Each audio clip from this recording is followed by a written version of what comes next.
আসসালামু আলাইকুম। আশা করছি সবাই ভালো আছেন। আলহামদুলিল্লাহ আমরা বেশ ভালো আছি। দেখতে দেখতে রোজা কিন্তু চলেই গেল।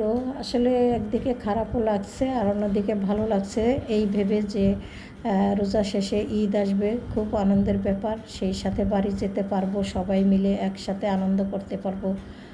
আবার অন্যদিকে খারাপ লাগছে এটা যে রোজা আসা মাত্রই কিন্তু মনে হচ্ছে চলে গেল। তো যাই হোক, রোজা আসবে যাবে, এটাই স্বাভাবিক। তো কি যাই হোক, রোজা তো চলেই গেল। আর সেহরি খাওয়ার পরে আমার কিন্তু এখন খুবই খারাপ লাগে। সেই হিসাবে আমি কিন্তু কিছু কাজকর্ম করি এবং কিছু কাজকর্ম সকালের জন্য রেখে দিই। তবে ঘুম থেকে উঠে আমি কিন্তু সেই কাজগুলো খুব তাড়াতাড়ি করে নিই, কেননা খালা আসার পরে কিন্তু ওই কাজগুলো আর করা যায় না। তা খালা আসার আগেই কিন্তু এই সমস্ত কাজ সেরে নিতে হয়। তো উনি আসার আগে আমি কিন্তু সমস্ত কাজকর্ম আমারগুলো সেরে ফেলেছি। তারপরে উনি এসে খুব সুন্দর করে ঘর ঝাড়ু দিয়ে মুছে দিয়ে গেল। এই তো দেখতেই পাচ্ছেন। তবে ইদানিং রোজার ভিতরে একেবারেই সুন্দর করে ঘর মুছে না, কোনো রকম একটু মানে ন্যাকড়া ভিজাইয়া খালি এদিক ওদিক ঘষা মাজা দিয়েই হয়ে যায়। আর পানি একবারে চিপে নেয় না, ভিজা ভিজা করে মুছে রেখে চলে যায়। তো কী আর করার, সবাই রোজা থাকে। তবে আমার মনে হয় না উনি রোজা, বা আমি জিজ্ঞেসও করেছিলাম, উনি কিন্তু রোজা থাকে না। কিন্তু তারপরেও কাজকর্ম একেবারেই সুন্দর করে না। কোথাও যেখানে হাত দিলেই মুছা যায়, কিন্তু অনেক জায়গা ফাঁকা জোকা রেখেই উনি ঘরবাড়ি মুছে চলে যায় এখন। তো কি আর বলার, কিছু বলি না, রোজা যাক, তারপরে হয়তো দেখা যাবে কি করা যায়।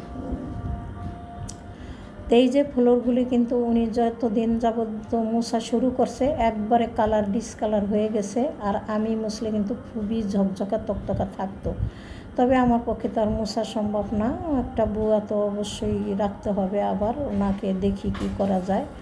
আর এদিক থেকে সকালবেলা হলো বাজারে গিয়েছিলাম, তবে আজকে কিন্তু আমি একটু সাথেও গিয়েছি। তো সেই সাথে আমি কি শাক এনেছি দেখেন, কচু শাক। আর এই কচু শাক আমি আমার উপরের আপা সে দেখি আমার সামনে দিয়ে নিয়ে যাচ্ছে। তো সেই দেখে আমার মনে হলো যে আমিও একটুখানি নিয়ে নিই। তো কচু শাক আনলাম, সেই সাথে চিংড়ি মাছ, বড় চিংড়ি, আর সেই সাথে কচু চিংড়ি নিয়ে আসলাম, আর একটা চিকেন নিয়ে আসলাম। তো চিকেনটা 2 কেজির উপরে ছিল, সে কারণে আর অত বেশি আনলাম না, তা না হলে হয়তো 2টা চিকেন আনার ইচ্ছা ছিল। তো ব্রয়লার চিকেন যেহেতু আমরা কিন্তু, আমি না খেলেও আমার ছেলেরা কিন্তু পছন্দ করে, তো বেশ কিছু চিংড়ি এনে চিকেন এনে রাখলে ভালোই হতো। তো কেটে বেছে রেখে তারপরে সমস্ত কাজ সেরে গোসল নামাজ শেষ করেছি। আর ছেলেরা বলেছে যে আজকে কিনে ইফতার করবে, তো কি খাবার কিনে আনছে আপনাদের সাথে একটু শেয়ার করলাম। দেখতেই পাচ্ছেন এখানে চাপ এনেছে, সেই সাথে এনেছে হলো সালাদ আছে, সস আছে, আর এনেছে হলো কি রুটি, মানে পরোটা এনেছে। তো যাই হোক, এখানে আর ওই যে বড় একটা বাটি দেখছেন, ওইটার ভিতরে কিন্তু হালিম আছে। তো অনেকগুলো হালিম এনেছিল। আর আসতে কিন্তু একেবারে 5 মিনিট আগে এনেছে, সে কারণে খুব তাড়াহুড়ো করে সমস্ত সব কিছু রেডি করে তারপরে কিন্তু আমরা ইফতারটা করতে বসেছিলাম। আর সেই কারণে আপনাদের সাথে অত সুন্দর করে শেয়ার করতে পারলাম না। তো খাওয়া দাওয়া শেষ করেছি, তারপরে একটুখানি রেস্ট নিয়েছিলাম, কিন্তু বসে থাকার তো আর সময় নেই, কেননা এই সমস্ত গুছিয়ে গাছিয়ে রেখে তারপরে কিন্তু আবার নামাজ আছে। আর নামাজ তো তারাবি পড়ি, তো 20 রাকাত তারাবি, মানে 29 রাকাত নামাজ অন্তত পক্ষে পড়তে হয়। 29, আরও নফল পড়লে আরও 2 রাকাত বেশি আছে। তো যাই হোক, তো সে কারণে কিন্তু বসে থাকার সময় নেই, একটু তাড়াহুড়ো করেই এই মাগরিবের পরে কাজগুলো করে নিতে হয়। তো কাজ শেষ করলাম। আর এই প্লেট বাটিগুলো খুব সুন্দর করে এখানে এইভাবে দিয়ে রাখলাম, বাতাসে শুকিয়ে গেলে তারপরে আবার তুলে রাখবো আমি, শুকে যাই।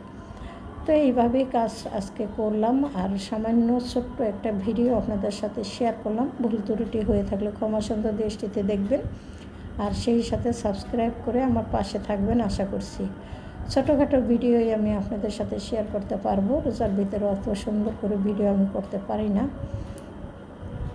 তারপরে চলে আসলাম রাতের জন্য কিছু হালকা পাতলা রান্নাবান্না করে রাখবো। তো সকালে তো দেখেছেন চিংড়ি মাছ আর হলো পালং শাক এনেছিলাম। অনেক ইচ্ছা ছিল যে পালং শাক দিয়ে চিংড়ি দিয়ে রান্না করে খাবো।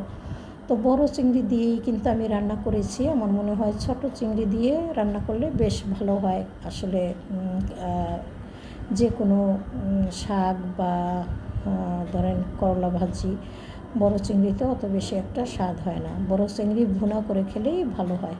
তো যাই হোক, রান্না করেছি এবং আমরা খেয়েছি, মোটামুটি ভালো হয়েছিল। তো এই পর্যন্তই ভিডিও শেষ করব। সবাই ভালো থাকেন। আল্লাহ হাফেজ। আসসালামু আলাইকুম।